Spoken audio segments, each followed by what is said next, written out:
मैं गोपाल प्रसाद, आप लोग से मुलाकात हुई है पहले से। रामानुजम कोचिंग सेंटर में केमिस्ट्री 11-12 एवं फिजिक्स 11-12 के शिक्षण कार्य कर रहा। आज फिर मैं केमिस्ट्री के एक टॉपिक जिसका नाम है एटॉमिक स्ट्रक्चर माने परमाणु संरचना, उसके बारे में शुरू से अपना व्याख्यान प्रस्तुत कर रहा हूँ। कल बताए थे आप लोगों को इसके बारे में। परमाणु गोलाकार होता है और उसके बीच में नाभिक होता है। तो परमाणु गोलाकार होता है, बीच में नाभिक, शॉर्टकट में उसको नाभिक कहते हैं, न्यूक्लियस। नाभिक में प्रोटॉन, पी और न्यूट्रॉन सुरक्षित रहते हैं। इलेक्ट्रॉन चारों ओर निश्चित कक्षाओं में, वृत्ताकार कक्षाओं में अनवरत चक्कर लगाते रहते हैं निश्चित रूप से। देख लीजिए, यह कक्षा हो गया, उपकक्षा हो गया। कक्षा को दिखाते हैं 1, 2, 3, 4, 5 इत्यादि के द्वारा। उपकक्षा हो गया 1 में 1s है, 2s हो गया 2p, 3s, 3p, 3d, 4s, 4p, फिर 4d हो गया, 4f हो गया। इसी तरह से आगे बढ़ता चला जाएगा। अब देखते हैं अधिकतम इलेक्ट्रॉन की संख्या। तो कक्षा में और कक्षा में, तो उप कक्षा में अधिकतम इलेक्ट्रॉन हो गया उपकक्षा s, p, d और f हो गया। इसमें अधिकतम इलेक्ट्रॉन हो गया। अधिकतम का मतलब है कि इससे ज्यादा इलेक्ट्रॉन नहीं रहेगा, अधिकतम इलेक्ट्रॉन। तो इसमें हो गया अधिकतम इलेक्ट्रॉन s में 2, p में 6, d में 10 और f में 14 इलेक्ट्रॉन से ज्यादा नहीं रह सकते। आज हमको बताना है, मुख्य बात पर फोकस करना है। इलेक्ट्रॉनिक विन्यास बहुत बड़ा आधारभूत ज्ञान है रसायन विज्ञान के बारे में। उस अंग्रेजी में इलेक्ट्रॉनिक कॉन्फ़िगरेशन कहते हैं, हिंदी में इलेक्ट्रॉनिक विन्यास कहते हैं। माने कक्षा और उपकक्षा में इलेक्ट्रॉन का वितरण हम कैसे करेंगे, इसके बारे में आप लोगों को जानकारी देंगे। पहले तो ये बात नोट कर लेना है कि कक्षा नंबर 1 में कितना उपकक्षा है, तो 1s हो गया, 2 में 2s 2p, 3 में 3s 3p 3d, 4s 4p 4d 4f, s p d f को हम उपकक्षा कहेंगे। s में अधिकतम इलेक्ट्रॉन 2, p में 6, d में 10, f में 14। इससे ज्यादा इलेक्ट्रॉन नहीं रहेगा, भले इलेक्ट्रॉन कम रह सकता है इसमें। इसके बाद हम इलेक्ट्रॉनिक विन्यास की ओर चलते हैं। इलेक्ट्रॉनिक विन्यास में आप लोग देखिएगा कि पहले हमारा काम रहेगा कि किसी भी तत्व अर्थात परमाणु का इलेक्ट्रॉनिक विन्यास ज्ञात करना। तो उसके लिए जरूरी है हमारा एक ट्रिक संकेत है, याद रखना है। यहाँ लिखते हैं 1s, 2s, 2p, 3s, 3p, 3d, 4s, 4p, 4d, 4f हो गया, 5s, 5p, 5d, 5f, 6s, 6p, 6d, 6f, 7s, 7p। तो इलेक्ट्रॉन हमको भरना है। मान लीजिए कि हमारे पास परमाणु हो गया जिसका नाम है सोडियम परमाणु। सोडियम परमाणु, फिर संकेत हो गया इसका N, बड़ा N छोटा A, याद रखिएगा। एक अक्षर का अगर संकेत है तो अकेले रहेगा, बड़ा अक्षर रहेगा, अंग्रेजी का बड़ा अक्षर। अगर अक्षर 2 है तो एक रहेगा बड़ा, दूसरा रहेगा छोटा। बड़ा N, छोटा A, नाम हो जाएगा सोडियम। परमाणु संख्या हो जाएगा इसका 11। परमाणु संख्या हो जाएगा 11। जितना परमाणु संख्या होगा उतना ही उसमें इलेक्ट्रॉन रहेगा। तो परमाणु संख्या हो गया 11, तो परमाणु संख्या बराबर इलेक्ट्रॉन की संख्या, इलेक्ट्रॉन हो गया 11। अब 11 इलेक्ट्रॉन हमको वितरण करना है कि ये 11 इलेक्ट्रॉन किस कक्षा में और किस उपकक्षा में विराजमान रहेगा, मतलब चक्कर लगाएगा। तो उसके लिए क्या करते हैं हम कि इलेक्ट्रॉन 1s के बाद 2s में, 2s के बाद 2p में, 3s के बाद 3p में, लेकिन 3p में के बाद 3d में नहीं जाता है, 4s में चला जाता है। इसीलिए हम इलेक्ट्रॉन इस तरह से नहीं जा करके देखिए सुविधा के लिए हम तीर का चिन्ह बनाते हैं।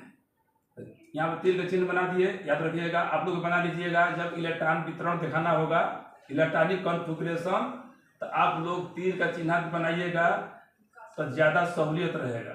इसी तरीक़े से ज़्यादा झमेला वाला काम नहीं है, अपना कॉपी में लिख लेना है। इस तरह से इलेक्ट्रॉन को हम भरना है। कक्षा नंबर 1 2 3 4, तीर नंबर 1 2 3 4 5 हो गया, 6 हो गया, 7 हो गया। तीर नंबर 1 में एक उप कक्षा, उसका नाम है 1s। तो 1 लिखेंगे, यहाँ पर s लिखेंगे। उसमें s में इलेक्ट्रॉन कितना रहेगा, फिर होता है एक बार s p d 1 2 6 10 14। तो s में इलेक्ट्रॉन रहेगा 2, तो यहाँ पर इलेक्ट्रॉन 2 लिखेंगे। तो 1s2 इसको पढ़ते हैं। 1s स्क्वायर कितना लोग पढ़ते हैं, तो 1s स्क्वायर मत कहिएगा। स्क्वायर का माने हो जाता है s गुणे s, लेकिन यहाँ पर 1 हो गया, s हो गया, 2 हो गया। फिर विस्तार से बताते हैं एक बार कि 1s2 का अर्थ क्या है। तो 1 हो गया कक्षा, यह जो अक्षर है हो गया उप कक्षा, यहाँ जो संख्या ये हो गया इलेक्ट्रॉन। देखिएगा 1 यहाँ लिखे हैं, 1s2, 1 हो गया कक्षा नंबर, s हो गया उप कक्षा। उप कक्षा में कितने इलेक्ट्रॉन है ये बता रहा है, यह जो संकेत है। तो 1s2, 1 का अपना अलग अर्थ है, s का अलग अर्थ है और 2 का अलग अर्थ है। तो 1s2 2 इलेक्ट्रॉन भर दिए, अभी बच रहा है मेरे पास 9 इलेक्ट्रॉन और। तो 1s के बाद हम तीर नंबर 1 में 1s ऑर्बिटल है, मतलब उप कक्षा है। तो 1 नंबर में हम 1s में इलेक्ट्रॉन 2 को भर दिए, इलेक्ट्रॉन हमारे पास अभी है मौजूद। तीर नंबर 2 में आएंगे तो उसमें हमको मिल रहा है 2s उप कक्षा, तो 2s में इलेक्ट्रॉन 2 भर देंगे। फिर आएंगे तीर नंबर, देख लीजिए 2s के बाद क्या होता है, तीर नंबर 3 में मिल रहा है पहले 2p, तो पहले 2p लिख देंगे यहाँ पर। अब फिर 2p के बाद मिल रहा है 3s, तो 3s लिख देंगे यहाँ पर। 2 2 4 6 10 और 2 12, तो हमारे पास इलेक्ट्रॉन कितना है 11, तो 1 इलेक्ट्रॉन यहाँ पर भरेंगे। तो 1s2 2s2 2p6 3s1।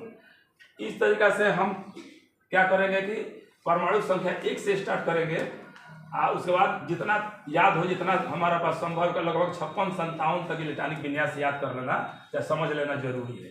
तो 1s2 2s2 2p6 3s1 विन्यास निकाल लिए। अब देखिए इसमें कितना विन्यास में कितना ज्ञान छिपा हुआ है कि विन्यास हम निकालेंगे, हम बाहरी कक्षा और आंतरिक कक्षा का पहचान करेंगे। तो बाहरी कक्षा का पहचान देखिए कैसे करते हैं। बाहरी कक्षा हो गया तो उसका संकेत होता है ns np ns np और ns n-1d।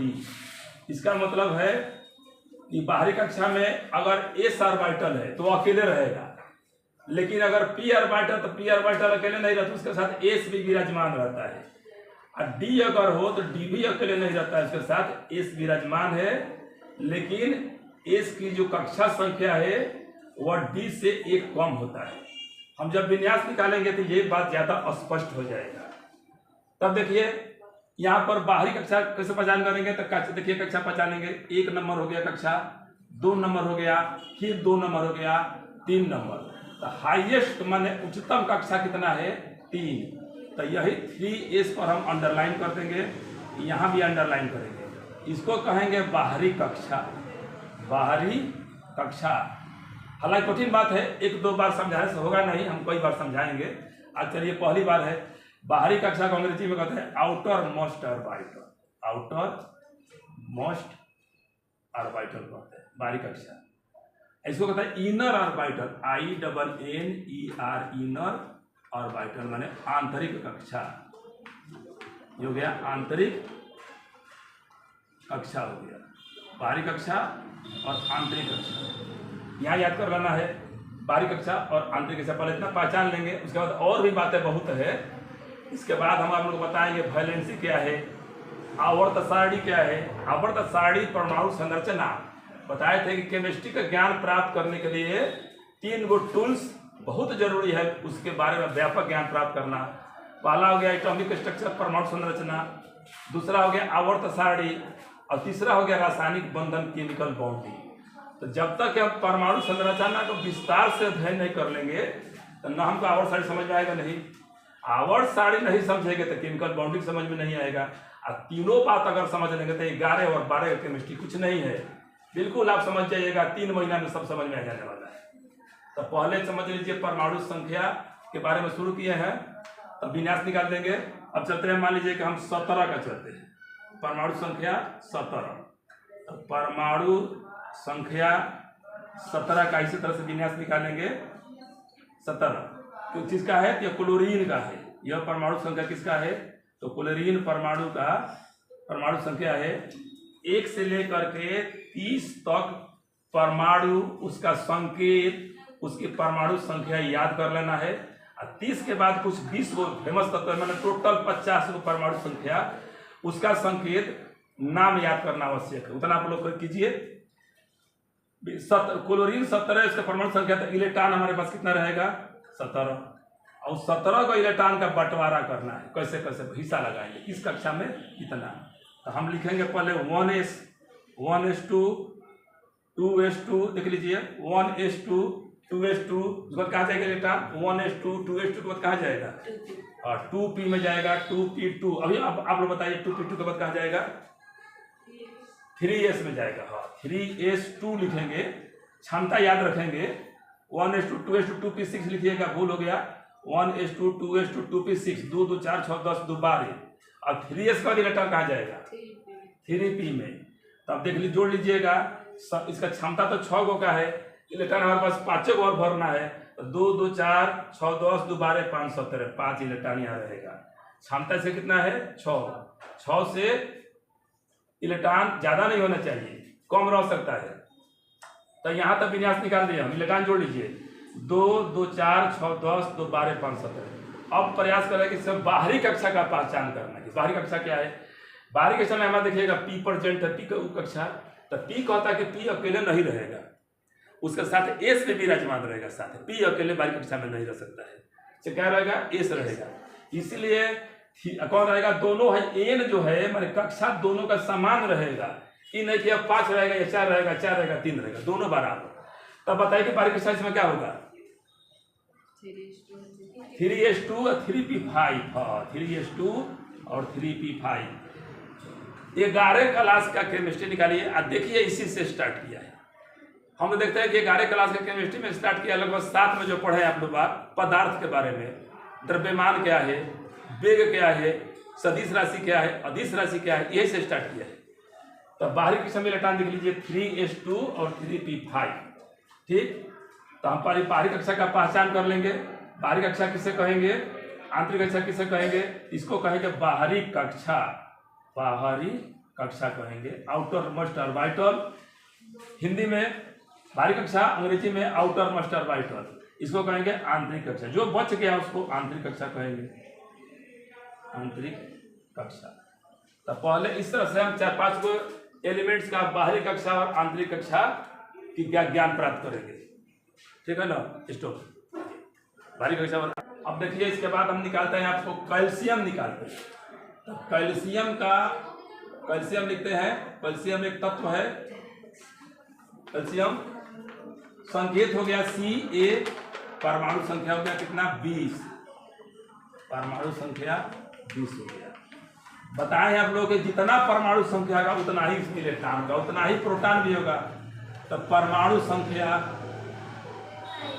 लिखेंगे, परमाणु संख्या बराबर होता है इलेक्ट्रॉन की संख्या, अब बराबर होता है प्रोटॉन। जितना इलेक्ट्रॉन उतना प्रोटॉन, और उसी को एटॉमिक नंबर परमाणु संख्या कहते हैं। इसमें हमारा इलेक्ट्रॉन हो गया कितना? 20 गो। अब 20 गो इलेक्ट्रॉन हमको वितरण करना है, जिसको इलेक्ट्रॉनिक विन्यास कहते हैं। मतलब विन्यास मतलब वितरण करना। तो पहले क्या लिखेंगे बताइए आप लोग? क्या लिखेंगे पहले? 1s2, उसके बाद 2s2 2p6 3s2 3p6 4s2। मिलाइए, गिनिए। 2 2 4 6 10 2 12 6 18 2 20। यही हमारा विन्यास हो गया। 20 गो इलेक्ट्रॉन का वितरण कर दिए। 2 2 4 2 6 2 2 4 6 10 2 12 6 18 2 20 हो गया। अब पहचाने कि इसमें बाहरी कक्षा कौन है। तो बताइए इसमें बाहरी कक्षा क्या होगा? नियम लिख दिया है। पहले पहचानिएगा हाईएस्ट संख्या, कक्षा नंबर। देखिए यह कक्षा है, फिर एक बार बताते हैं, अगर 4s2 लिखे हैं यहाँ पर तो बताइएगा 4 क्या है? ये कक्षा, S क्या है? उपकक्षा। यह संकेत बता रहा है 4 कक्षा को, S उपकक्षा को, और क्या बता रहा है? यह इलेक्ट्रॉन 2 क्या है? S में कितने इलेक्ट्रॉन है? तो 2 यह इलेक्ट्रॉन बता रहा है। तब बताइए कि यहाँ पर कक्षा हाईएस्ट कितना है हमारा? 4। तो इसका मतलब है कि 4 कक्षा में कई गो ऑर्बिटल है? 1 गो।